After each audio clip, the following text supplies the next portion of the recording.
Un día más, con la gracia del Señor, proseguimos el comentario del Catecismo de nuestra Madre, la Iglesia.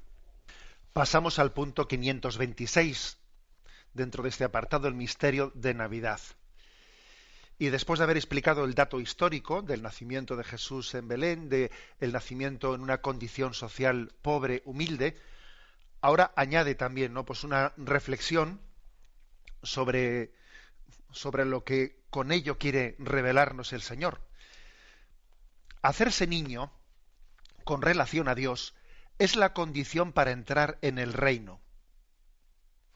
Si no os hacéis como niños, no entraréis en el reino de los cielos. Para eso es necesario abajarse, hacerse pequeño. Más todavía, es necesario nacer de lo alto, nacer de Dios, para hacerse hijos de Dios. El misterio de Navidad se realiza en nosotros cuando Cristo toma forma en nosotros. Navidad es el misterio de este admirable intercambio. Y luego viene una cita litúrgica que luego leeremos. Pero aquí se subraya especialmente ese hacerse pequeño. Seguro que habéis escuchado y además no únicamente escuchado, sino todos los que habéis ido peregrinos a Tierra Santa y hemos visitado Belén, hemos vivido ese momento entrañable de entrar en la Basílica de Belén, en la gruta de la Natividad, ¿no?, a través de una puerta pequeñísima, de poco más o menos 1,20 m de altura, que es una puerta que se hizo así por razones históricas, porque en la Edad Media no era infrecuente que los soldados otomanos o genízaros solían entrar a caballo en las iglesias cristianas y atacaban a los fieles que estaban en oración.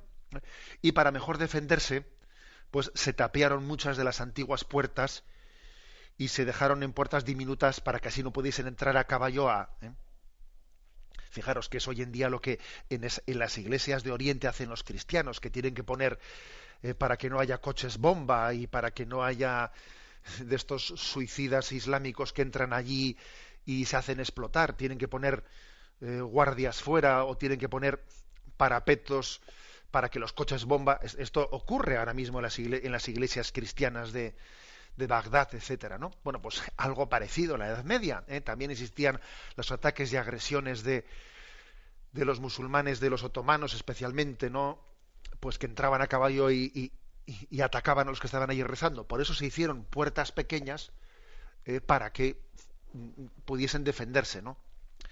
Bueno, pues esto ha pasado a ser un símbolo para nosotros. Ha pasado a ser un símbolo de que es necesario hacerse pequeño, abajarse, agacharse para poder entrar a contemplar el misterio del nacimiento de Jesús.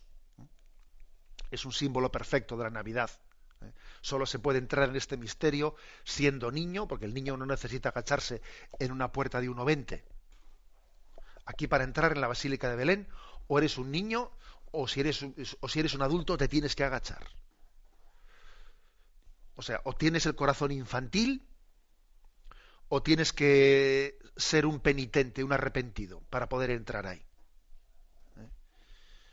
Sobre el portal de Belén se podría colocar un rótulo, ¿no?, que dijera: prohibido para mayores, entendedme bien, ¿no?, prohibido para los de alma vieja. Solo así, agachando la cabeza, se puede cruzar esa puerta reservada a la infancia espiritual.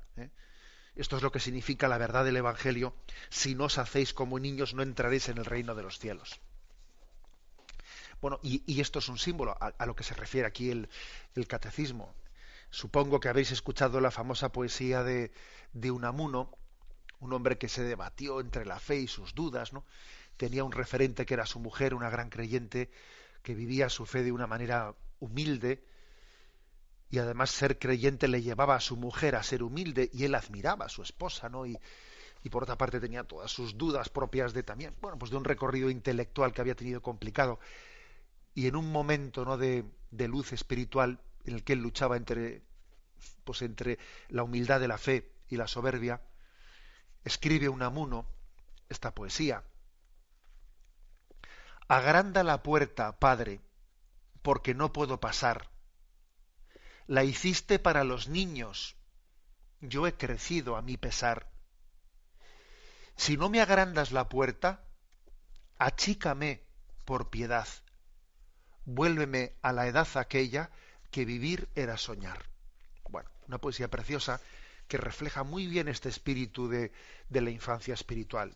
Él dice, agrándame la puerta, o si no, achícame a mí, por piedad, por gracia, hazme pequeño, porque verdaderamente entrar por la puerta estrecha, también en el fondo estamos hablando de la misma imagen, ¿no? Hacerse pequeño, entrar por la puerta estrecha, si es que es curioso ver cómo las imágenes evangélicas confluyen, ¿no? Es hermoso. Y hablamos del signo de que es un signo para todos nosotros, para todos, ¿eh? El hacerse pequeños para entrar. Por ejemplo, recuerdo de una manera entrañable cómo en la Nochebuena del año 2002, cuando entonces el Papa Juan Pablo II pues estaba pues en los años de mayor debilidad, que pues su debilidad y su decrepitud era pública y era patente a los ojos de todos, ¿no? Y había quien le criticaba, y cómo es posible que un papa tan débil pues esté así, si continúe gobernando a la Iglesia, y que algunos decían, pero qué desprestigio, porque no podemos dar esa imagen de que alguien tan débil y que se le cae la baba esté representando a toda la Iglesia, y les parecía que eso no podía ser, que había que poner una persona pues con un rostro más ejecutivo, más etcétera, ¿no? Y bueno, recuerdo que en aquella Nochebuena del año 2002, pues el Papa Juan Pablo II, tan débil y anciano ya, él hizo una reflexión, ¿no? Dijo, ¿quién puede pensar que aquel pequeño ser humano es el Hijo del Altísimo? Se preguntaba el Papa con fatiga en su voz y temblando su mano. Y alguno podría pensar, recuerdo pues un comentario de un autor que, escuchándole al Papa decir esto, ¿no? ¿Y quién puede pensar que este Papa desarmado de todo poder es la señal, es la misma señal de aquel anuncio que embargó, ¿no? De alegría a los pastores de Belén, que se les dijo, un niño os ha nacido en un pesebre envuelto en pañales, ¿no? Es decir, es la señal frágil. Dios dio a conocer el nacimiento de su Hijo en una señal frágil. Encontraréis a un niño acostado en un pesebre. Pues vaya señal, tú. Porque no se puede tener una señal más pobre, ¿eh? Pues, bueno, pues las señales que Dios pone para anunciar la señal son también pobres. Los que anunciamos la señal pobre de un pesebre o de una cruz, también nosotros somos pobres. Porque si Dios eligiese señales muy luminosas, señales demasiado perfectas, para anunciar la señal pobre que es Cristo, es así, es la señal de el Dios Altísimo, pues al final la gente se quedaría mirando al dedo en vez de mirando a dónde indica el dedo. Que ya lo escucháis, ya creo que se cuenta más de una vez ese proverbio chino que dice, ¿no?, que cuando la mano apunta al cielo, el necio se queda mirando a la mano. O sea, la señal es pobre, conviene que sea pobre, porque como sea muy rica la señal, la gente se queda mirando a la señal en vez de a lo que significa. Bueno, y ahí teníamos a ese Papa frágil, pobre y débil, anunciando la señal frágil del nacimiento de Jesús en Belén. Esto es una gran lección, es una gran lección porque esto nos está enseñando que la Iglesia es una señal que indica la presencia de Cristo, y también la señal es pobre. Pues porque es así, porque es que Dios se revela en signos pobres, pero al mismo tiempo es madre, igual que la madre María fue necesaria para dar a conocer aquel signo, la Iglesia madre es necesaria para darnos a conocer a Jesús y su nacimiento. Creo que es una imagen entrañable. Bueno, y un detalle más, un detalle que tiene una grandísima significación. Bueno, el hecho de la fecha elegida, ¿no?, para celebrar el nacimiento de Jesús. Bueno, hay que decir que esto que voy a explicar ahora, obviamente no es un tema, no es un tema que esté considerado materia de fe, no forma parte del dogma de la Iglesia. Pero bueno, Explico en este momento pues lo que por los estudios realizados, etcétera, se entiende como dentro del seno de la Iglesia mayoritariamente pues como la interpretación más lógica, ¿no? También el Santo Padre en algunas catequesis que ha realizado, algunas de las cosas que yo voy a decir también él las ha hecho suyas, ¿eh? Pero bueno, no forma parte del dogma de la Iglesia.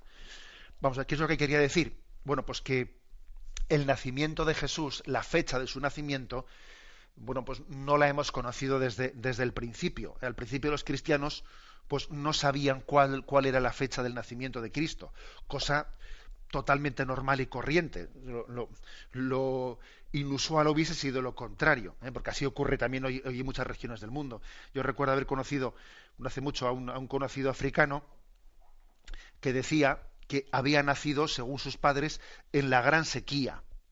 La gran sequía. Pero claro, los ancianos del lugar no se ponían de acuerdo en cuándo era esa gran sequía, ¿eh? Entonces, más o menos, pues podía, dependiendo de la interpretación, ser, o sea, es decir, que entonces no había registros, que entonces no había registros y fue en el año 345 cuando el Papa Julio I fijó la fecha de la Navidad en el año 24 de diciembre. En lugar del 6 de enero, que hasta entonces se venía celebrando el 6 de enero. Y por eso hoy todavía nuestros hermanos ortodoxos celebran el nacimiento de Jesús el 6 de enero, ¿eh? Pero digamos que en el año 345 el Papa la fijó en el 24 de diciembre. Como os podéis imaginar, pues si hubiese sabido, digamos, cuál era la fecha del nacimiento de Jesús, pues no se hubiese estado dudando si celebrarla el 6 de enero o 24 de diciembre, se hubiese fijado esa fecha. Pero es que estamos hablando de una celebración litúrgica, porque no sabemos históricamente cuál fue la fecha en el calendario de qué día del año naciese. ¿Y por qué el Papa Julio I eligió el 24 de diciembre? Bueno, pues porque en el Imperio Romano, que estaba recién convertido al cristianismo, el emperador se había convertido al cristianismo, en esa fecha, el 24 de diciembre, se celebraba el nacimiento del sol, el día del nacimiento del sol invencible, así se llamaba la fiesta. Y entonces lo que se hace es dar un nuevo sentido a esa fiesta pagana y, para entendernos, bautizar la fiesta pagana, ¿no? O sea, darle un sentido cristiano. El nacimiento del sol invencible es el nacimiento de Jesucristo. Entonces, este Papa puso como fecha del nacimiento de Jesús el 24 de diciembre y también este mismo Papa puso como fecha del nacimiento de Juan Bautista el 24 de junio. ¿Por qué eligió estas dos fechas? Bueno, pues por una razón muy sencilla. El 24 de diciembre es la noche más larga del año. A partir de esa noche comienza el sol a ganar terreno a la noche. El día va ganando terreno a la noche. Por eso el nacimiento de Jesús es el momento en el que se detienen las tinieblas y la luz comienza a ganar terreno a las tinieblas. Por eso se elige esa fecha del 24 de diciembre, porque el sol, el calor de vida, ¿no?, va a vencer al frío de la noche. La luz vence a las tinieblas. Y por el contrario, la fecha de San Juan Bautista se elige el 24 de junio porque es al revés, es la noche más larga del año y a partir de ahí comienza cada vez a hacerse más corto el día. Y acordaros que Juan Bautista fue el que dijo: conviene que yo decrezca para que él crezca. Conviene que yo cada vez me haga más pequeño para que Cristo era el precursor, y una vez que él ha señalado a Jesucristo, él tiende a disminuir, él tiende a desaparecer, y es Jesús el que quiere ser el señalado de las naciones. Por eso este Papa, con una gran pedagogía, Julio I, en el año 345, eligió estas dos fechas. La bendición de Dios Todopoderoso, Padre, Hijo y Espíritu Santo, descienda sobre vosotros. Alabado sea Jesucristo.